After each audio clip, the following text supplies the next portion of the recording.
We've all been in this situation. You flop a set against the Recreational. You are happy as you can be. Then the board runs out in the worst way possible. And the Recreational donk bets. And you hate your life more than anything else. Sometimes they just catch a heat wave. They play 80% of their hands and still win every time? What on earth can you do about that? 1. Identify the Recreational's player type. Instead of treating every non-pro the same, pay close attention to what their tendencies are. Since amateur players are often heavily unbalanced, it makes even more sense to figure out in which way that is the case. 4,000. Ooh, Jason Koon. Let's see, so he calls a 3-bet out position, got mid-pair. Jason looking to get some value, likely looking for a bet jam by the river. Jason figured out that Elton would be a guy who might take a stab with unmade hands too often. So instead of value betting the turn with a combo of ace-king that would be a GTO bet, he chose to check behind and let Elton bluff with presumably too many hands on the river. Of course, this time, Elton did in fact river a good hand and was not bluffing. So we don't have evidence that this assumption is actually true. But if we assume he is check calling all ace-jack and ace-queen on the flop, and not only the suited but also the offsuited combos, he could potentially be massively over-bluffing if he is betting all of them on the river. He thinks Elton might play his hand this way. Wow, it makes the call max value. That's him. Wow, Jason picks up 2 kings. Raise, yes. 5,000 raise. He's gonna get some resistance from Elton. These two have been battling. Let's see. Flop is a bunch of numbers. In the same manner, he checked behind kings on the flop.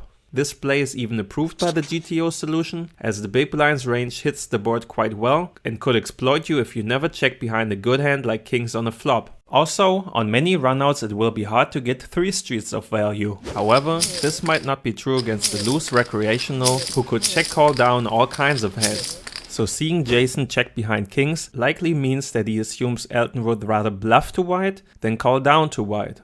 The fact that he bets ace-10 on the turn doesn't confirm this to 100%, as the 8 of clubs is a really good card for the big blind, and ace-10 of hearts is even bet more than 40% of the time. But it still might be a hint. If your opponent's ever stabbing here, you can't let go of 2 kings.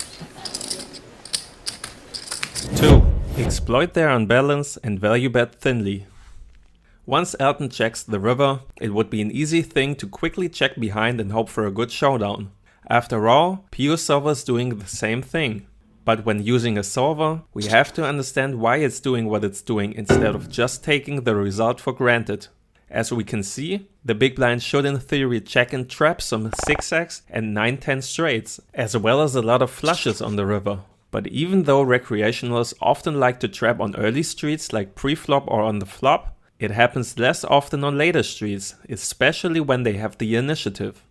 Let's see which assumptions would have to be true to make the river a bet instead of a check back for Jason. Node locking time. If we make Elton bet every 6x and 9-10 straights and every flush for value, we can see that pocket kings with a club can now start betting for value.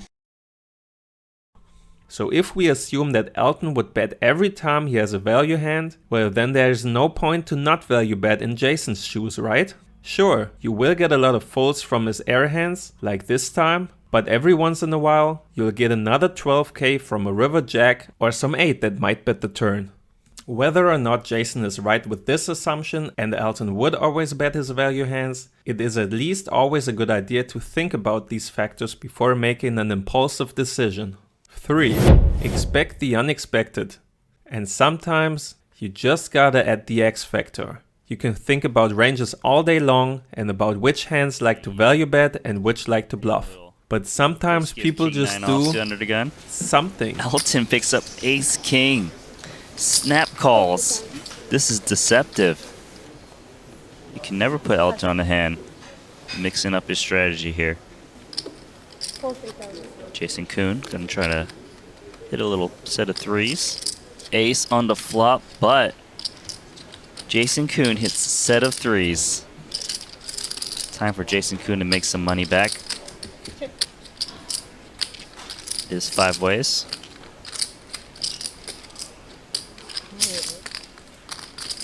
$8,000.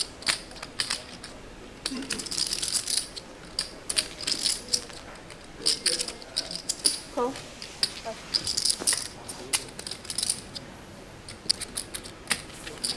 They're actually going to play cautious. Seems suspicious. Problem is, Jason Koon could do this with worse than Ace King. Can't fold down. Call.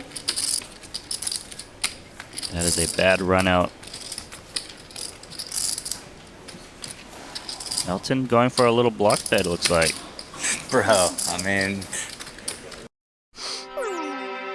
Betting Ace-King on this river is neither a value bet, as no worse hands would call, nor is it a good bluff, because you can very well be up against a worse hand that you'd win at showdown against. Jason expresses this by saying that Elton might have Ace-7, which would be a really thin value bet and the worst hand he could imagine Elton betting. that really big, I would fold quickly, but I'm thinking maybe you can just have Ace-7 or something. I don't know. Probably not. It's not that big of a bet. Basically, Jason knows that Elton can't have a natural bluff, like a missed straight or flush draw on this board run out. And he never expects him to turn a low pair into a bluff, if he even has a single pair hand that bet the flop and check called the turn in the first place. So when your opponent basically has no bluffing region in their range, a call is only profitable when they have value bets that are worse than your hand, which Jason assumes to be more or less only Ace-7 in this spot. I won't offend you because maybe there's a chance you have Ace-7 or something, but I think I'm going to lose this hand. I'm going to call the river. Call. Yeah. You win. Okay. But whenever you're playing someone that doesn't think in terms of value bets, bluffs, and EV in general, you have to add the random factor to the equation, which is exactly what is happening here when Elton decides to bet his Ace-King. Great run out. Yeah, I mean, there are better runouts, I think, like it. Maybe a king. If you want to not only be prepared to play against recreational players, but also be able to exploit the toughest of opponents, click here and watch this video next.